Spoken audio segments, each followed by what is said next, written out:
राधे राधे।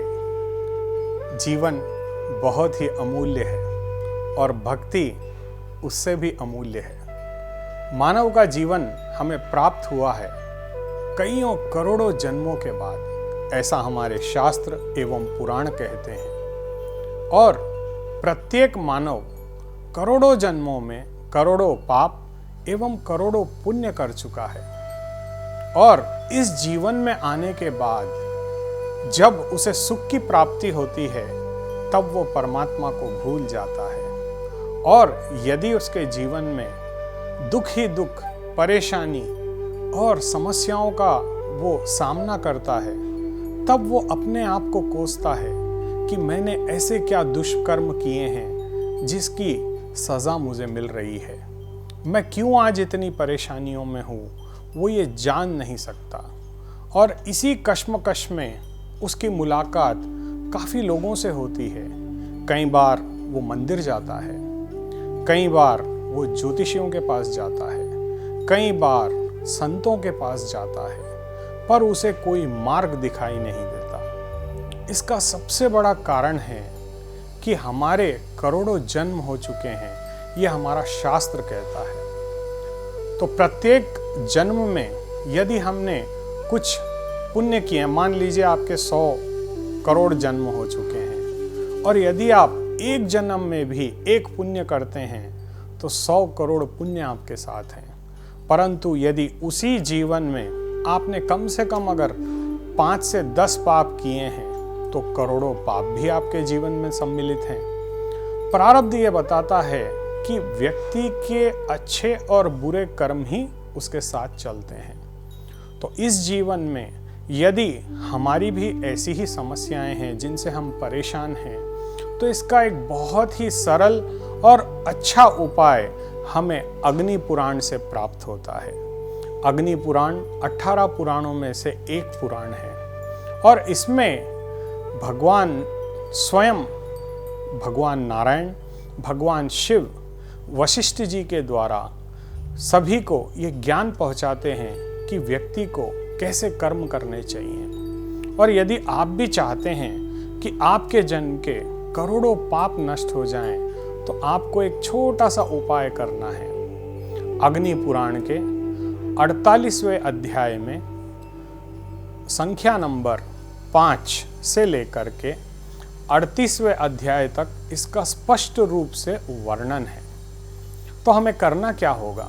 हमें भक्ति के उन दिव्य सूत्रों को अपनाना होगा जिससे हम अपने जीवन के समस्त पापों का नाश कर सकें। तो व्यक्ति को हमेशा अपनी बुद्धि से जब वो सोचता है और नाना प्रकार के प्रयत्न करता है, परंतु उसे कहीं कोई ठिकाना नहीं मिलता, तब उसकी बुद्धि में यह भ्रम उत्पन्न होता है कि मैं कोई ना कोई शॉर्टकट पकड़ लूं जिससे मुझे करोड़ों रुपए मिल जाए।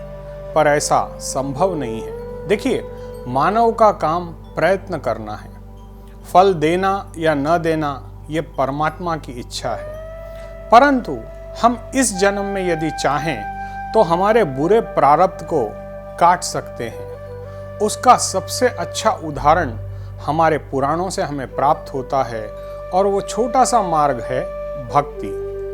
देखिए, जीवन में तत्काल यदि कोई चाहता है कि उसका पुण्य बढ़े, तो इसके लिए आपको अपने मन के साथ साथ अपने धन का भी शुद्धिकरण करना चाहिए। अपने हाथ से कुछ ऐसे काम करने चाहिए जिसकी वजह से हमारे जीवन में कभी कोई तकलीफ ना रहे। और इसके लिए सबसे अच्छा साधन है मंदिर। जी हाँ, आपने सही सुना, मंदिर। मंदिर ही क्यों?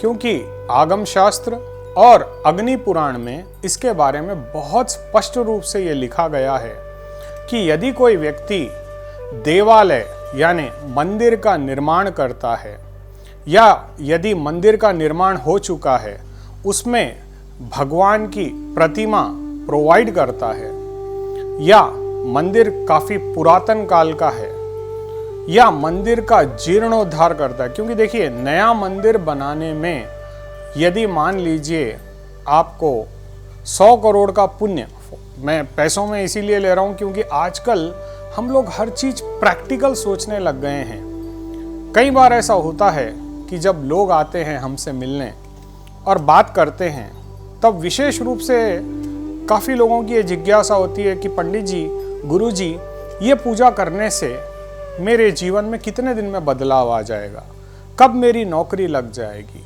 कब मेरी नौकरी में उन्नति हो जाएगी।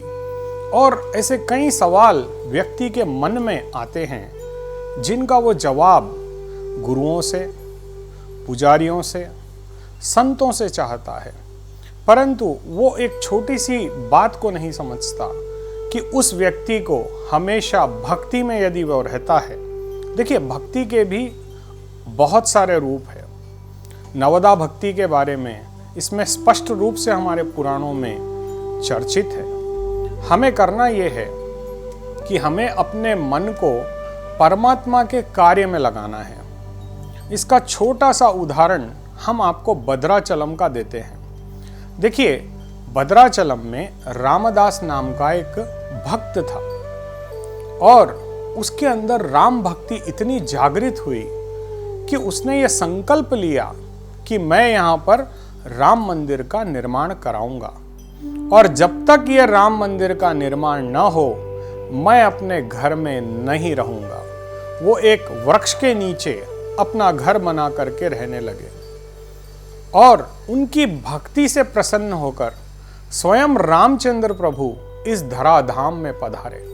तो देखिए, भक्तों के अंदर जब भक्ति जागृत होती है तब व्यक्ति के अंदर के परमात्मा जागृत हो जाते हैं। देखिए, क्योंकि क्या होता है कि हर आत्मा में एक परमात्मा है, आपकी आत्मा में भी एक परमात्मा है, परंतु होता यह है कि जीवन में हम भटक रहे हैं, हमें कोई रास्ता दिखाई नहीं देता। तो उसके लिए सबसे अच्छा और सरल उपाय यह है कि हम मंदिर की सेवा अपनाएं, क्योंकि अग्नि पुराण भी यही कहता है कि यदि हम मंदिर की सेवा ले लें, जैसे मान लीजिए आपके घर के अड़ोस पड़ोस में कोई अच्छा छोटा पुराना मंदिर हो, जितना पुराना मंदिर रहेगा, क्योंकि देखिए पुराने मंदिर का जीर्णोद्धार करने से जो पुण्य नए मंदिर को बनाने में 100 गुना मिलता है, वही पुण्य 1000 गुना हमें प्राप्त होता है पुराने मंदिर के जीर्णोद्धार में। तो हमें करना क्या होगा कि अपने पास जो धन है, जो आपकी कैपेसिटी है, मैं ये नहीं बोलता हूं कि आप अपने आप को गिरवी रख के भक्ति करें, नहीं। यदि आपकी शक्ति 1000 रुपए महीने की है तो आप कोई ना कोई एक सेवा मंदिर की निस्वार्थ भाव से करें, क्योंकि देखिए क्या होता है, स्वार्थपूर्ण पूजा करने से परमात्मा की प्राप्ति नहीं हो सकती। हमें निस्वार्थ रह करके परमात्मा को प्राप्त करना है। लेकिन आज के इस कलयुग में हम यदि कुछ भी करते हैं तो अपना नाम चाहते हैं। कभी आप किसी पुराने मंदिर में जाइए, आपको मंदिर के पंखे के ऊपर सो एंड सो का नाम लिखा हुआ दिखा देगा। क्यों नाम लिखाते हैं लोग? एक्चुअली आपको पता होना चाहिए कि शास्त्र कहते हैं कि जब हम दान करें और इस हाथ यानी सीधे हाथ से यदि दान करें तो उल्टे हाथ को ये पता नहीं होना चाहिए कि सीधे हाथ ने क्या दान दिया। और वैसे ही यदि हम किसी भी देवालय को या मंदिर को निर्माण करवाते हैं या मंदिर के अंदर कोई भी पूजा करवाते हैं, अर्चना करवाते हैं, तो कृपया अपना नाम, अपने परिवार का नाम उसकी दीवार पर कभी अंकित ना करें, क्योंकि ये तो भावमोल हो गया। जहां आपने दान किया वहीं आपने अपना नाम खुदवा दिया। ऐसा करने से आपके करे हुए पुण्य पाप में परिवर्तित हो जाते हैं, और यदि ये गुप्त रूप से करा जाए तो यही अक्षय फल देता है। और मनुष्य जीवन में व्यक्ति आने के बाद जैसी चाहे वो सेवा मंदिर की ले सकता है। यदि आपके पास अधिक धन ना हो तो आप ये काम तो कर सकते हैं कि आप 1 लीटर तेल का पैकेट ले लीजिए, और रुई बड़ी ही सस्ती मिलती है। आप कम से कम प्रतिदिन जाकर के देवालय में, मंदिर में दीप प्रज्वलित कर सकते हैं, क्योंकि शास्त्र तो ये भी कहता है कि व्यक्ति यदि किसी देवालय में या मंदिर में जाकर के दीप प्रज्वलित करता है तो उसके जीवन में कभी अंधकार नहीं होता। और यदि आप भी चाहते हैं कि आपके जीवन में भी कोई अंधकार ना हो, आपका जीवन आनंदित रहे, तो इसके लिए सर्वप्रथम आपको अपने आचरणों में परिवर्तन करना होगा। जैसे आप अपने माता पिता, आपकी धर्मपत्नी, आपके बच्चों के लिए 24 घंटे मेहनत करते हैं, उसी प्रकार, उसी तरीके से, बिना किसी स्वार्थ के, जैसे आप अपने माता पिता का ध्यान रखते हैं, आपकी धर्मपत्नी, आपके परिजनों का, आपकी संतति का ध्यान रखते हैं, क्या उसी प्रकार अपने परमेश्वर का ध्यान नहीं कर सकते? हमें परमात्मा को प्रसन्न करना है अपने भाव से, धन से नहीं, परंतु धन की आवश्यकता से आप उन कार्यों को संपन्न करा सकते हैं जो उस युग के बने हुए मंदिर है। क्योंकि अग्नि पुराण, नारद पुराण, विष्णु पुराण, शिव पुराण में यह स्पष्ट रूप से लिखा गया है कि यदि आप देवताओं के मंदिर जाकर के सेवा करते हैं तो उस जीवन में आपको इतना अतुल्य पुण्य प्राप्त होता है जिसकी संख्या लगाना चित्रगुप्त के भी बस की बात नहीं। और उसी तरह यदि आपके पाप भी प्रारब्ध में, देखिए पिछला जन्म किसी को पता नहीं है, आपका कौन सा जन्म था, आपने क्या अच्छे कार्य किए, आपको इस जन्म में बिल्कुल याद नहीं रहता। लेकिन हाँ, उन पापों की सजा आपको इस जन्म में अवश्य प्राप्त होती है। और यदि आप चाहते हैं कि इस जन्म में आपको कोई पाप प्राप्त ना हो, आपके सभी कार्य शुभ हों, तो आपको सर्वप्रथम अपने मन को परिवर्तित करते हुए, प्रभु की शरण में रखते हुए आपको अपनी दिनचर्या करनी है। बड़े दुर्भाग्य की बात है कि आज के इस युग में प्राय हमने मंदिर अपने घर में बनवा लिए, क्योंकि आज देखिए किसी के पास भी समय नहीं है मंदिर जाने का। ये कितने बड़े दुर्भाग्य की बात है।